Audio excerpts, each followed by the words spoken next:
청소년 방역패스 적용 잠정 중단 결정이 내려진 학원과 독서실, 스터디 카페 업주들은 일단 한시름 놓았다는 반응입니다. 당장 대표적인 자영업자인 식당 주인들도 방역패스 적용을 철회해야 한다는 목소리를 내고 있습니다. 김혜린 기자가 보도합니다. 신촌 스터디 카페에 방역패스 효력 정지를 알리는 글귀가 붙었습니다. QR코드를 찍어야 하지만 접종 완료 여부를 확인할 필요는 없어졌습니다. 법원이 학원과 독서실, 스터디 카페 방역패스 적용에 제동을 건 이후 달라진 모습입니다. 들어오시는 손님들이 상당히 불편함을 많이 느끼고 또 돌아가시는 분들도 계시고 인원 제한을 지금 하기 때문에 거기에 따른 피해가 상당히 많은 거죠. 친구들이 접종을 안 받았다 했었으면 그 면접 스터디를 준비할 공간이 많이 없었습니다. 근데 이제는 패스가 적용이 된다면 누구든지 스터디 카페를 이용할 수 있고 감염에 대한 위험이 좀 약간 걱정이 돼요. 왜냐하면 제가 임용고시를 준비하고 있는데 시험에 대한 제한이 있을 거라.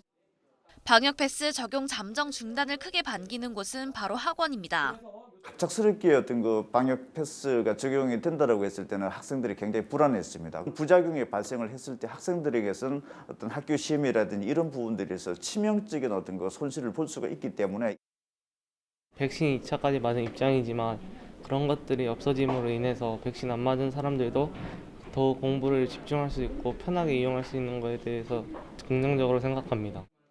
아직 본안 소송이 남아있기 때문에 안심하긴 이릅니다. 정부가 청소년 백신 접종을 적극 확대한다고 밝혔지만 부담스럽다고 생각하는 사람들이 적지 않습니다.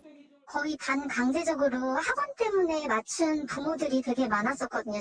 저희는 학원에 못 다니는 한이 있어도 좀 더 안정성이 확보됐을 때 맞자 하고 너무 강제적으로 하는 것 같아서.